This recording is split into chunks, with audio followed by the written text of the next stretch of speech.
Halo, salam, selamat sore. Senang berjumpa dengan saudara-saudara sekalian. Kali ini saya ingin berkomentar tentang sebuah pernyataan di dalam perdebatan live TikTok saudara-saudara Kristen.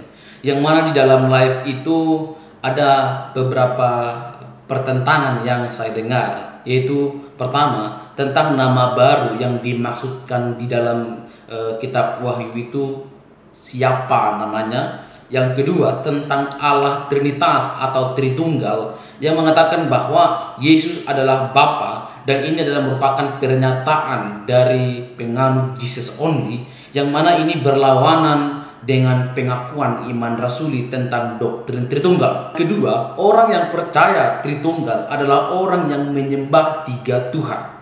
Selanjutnya, Yesus adalah ciptaan. Ini adalah pengakuan penganut dari saksi Yehova. Dan yang terakhir adalah pelaksanaan Kolsedon. Itu adalah arena untuk saling membidat-bidatkan. Nah, oleh sebab itu dalam kesempatan ini saya mencoba menyumbangkan suara saya ke beberapa hal tersebut dengan menyampaikan bahwa pertama, mengenai nama baru di dalam kitab Wahyu itu tidak ada yang tahu kecuali yang menerima dan Tuhan yang tahu. Yang kedua, mengenai Tritunggal, di dalam pengakuan iman rasuli percaya bahwa Tritunggal adalah Allah yang satu hakikat di dalam tiga pribadi, yaitu Allah Bapa, Allah Putra, dan Allah Roh Kudus. Allah itu satu sebab ia menyatakan dirinya dengan demikian, akulah yang terdahulu dan akulah yang terkemudian. Tidak ada Allah selain dari padaku. Yesaya 44 ayatnya yang ke-6. Dan di dalam Allah yang satu ini ada tiga pribadi, karena Allah pun menyatakan dirinya dengan demikian. Sebagaimana diuraikan berikut, ketiga pribadi Allah ini tidaklah terpisahkan dan mereka selalu berkarya secara bersama-sama di dalam kesatuan. Pertama, Allah Bapa. Allah Bapa adalah pribadi pertama dalam doktrin Tritunggal atau dalam doktrin Allah Trinitas.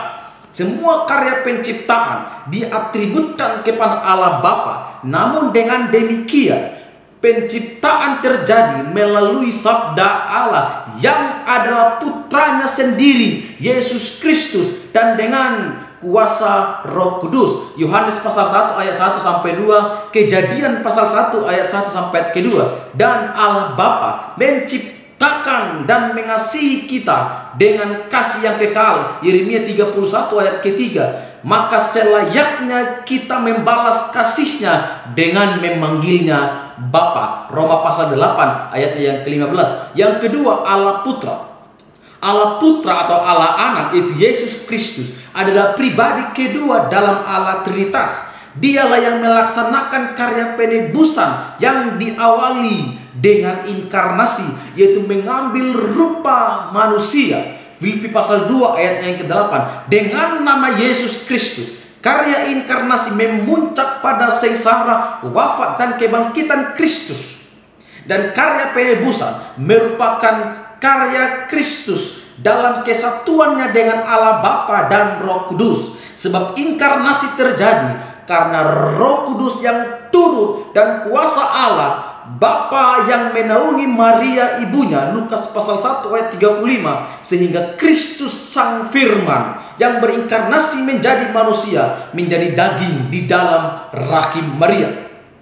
Roh Kudus adalah pribadi ketiga dalam Allah Tritunggal. Dia menyatakan dirinya diutus secara khusus dalam karya pengudusan kita. Melalui baptisan, Roh Kudus yang diutus oleh Allah Bapa dan Putra Yesus Kristus memurnikan kita dari segala dosa kita, melimpahi jiwa kita dengan rahmat-Nya, sehingga kita diangkat menjadi anak-anak Allah dan Dia berdiam di dalam kita. 1 Korintus pasal 6 ayatnya yang ke-19.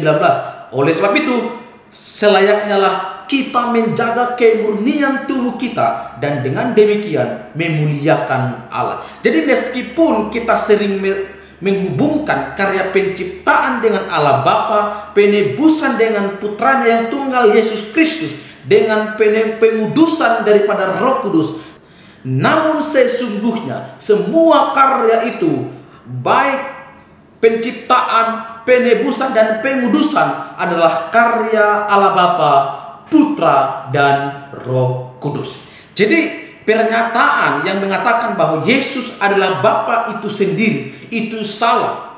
Tetapi yang benar adalah Yesus bukan Bapa, Bapa bukan Yesus, Yesus bukan Roh Kudus, Roh Kudus bukan Yesus, Bapa bukan Roh Kudus, Roh Kudus bukan Bapa. Tetapi baik Bapa, Yesus Kristus anak yang tunggal, dan Roh Kudus adalah Allah. Itu yang benar. Dan selanjutnya, orang yang percaya doktrin Tritunggal adalah orang yang menyembah 3 Tuhan. Wow, saya mau kasih jawaban, kamu salah. Orang Kristen tidak pernah menyembah 3 Tuhan.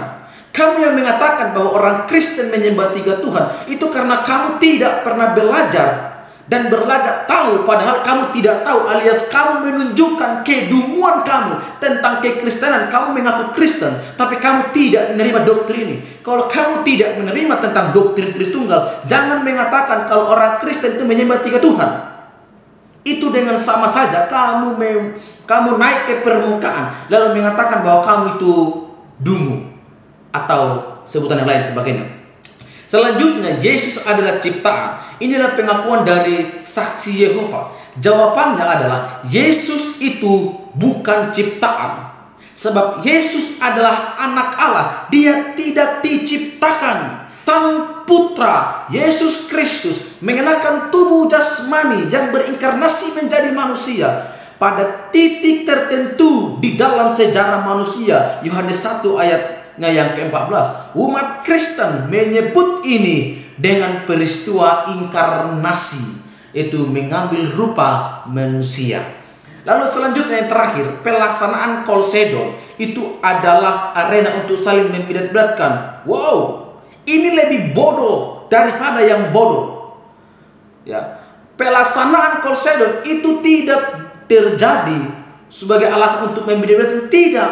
Tetapi pelaksanaan itu adalah untuk membungkam para bidat perihal tentang ketuhanan Yesus. Misalnya tentang pertanyaan, apakah Yesus mempunyai jiwa manusia ataukah tidak? Dari pihak Arius, sang bidat menolak adanya kehadiran jiwa manusia di dalam Logos yang berinkarnasi. Menurut Arius, Logos telah menggantikan tempat jiwa sehingga tubuh Yesus dengan sendirinya tanpa adanya jiwa. Namun pernyataan Arius itu yang menolak tentang hal itu dibantah dan ditolak oleh Athanasius, di mana Athanasius menolak pandangan Arius karena jika Logos menggantikan jiwa manusianya Yesus, maka Logos dengan demikian terbukti memiliki tabiat sebagai ciptaan. Dan jika Logos menggantikan tempat jiwa manusia, maka segala sesuatu yang dikatakan mengenai kesengsaraan, kematian, dan kebangkitan Yesus Kristus pun mesti mengacu bukan pada jiwa kemanusiaannya, tetapi kepada Logos itu sendiri. Itulah kenapa harus dilaksanakan Kolsedon. Jadi bukan untuk membidat-bidatkan. Jangan gara-gara kamu bidat lalu kamu jadikan itu alasan bahwa kamu itu adalah area untuk membidat-bidatkan. Bertobat kamu yang percayakan hal itu, yang mengatakan bahwa itu diadakan karena area untuk membidat-bidatkan. Bertobat kamu, jangan mau dirimu diperdaya oleh iblis lalu kamu masuk neraka. Selesai. Kalau kamu bidat, ya tetaplah bidat. Kalau kamu masuk neraka, silakan. Tapi jangan bawa banyak orang-orang untuk masuk neraka. Biarkan kamu sendiri yang masuk neraka.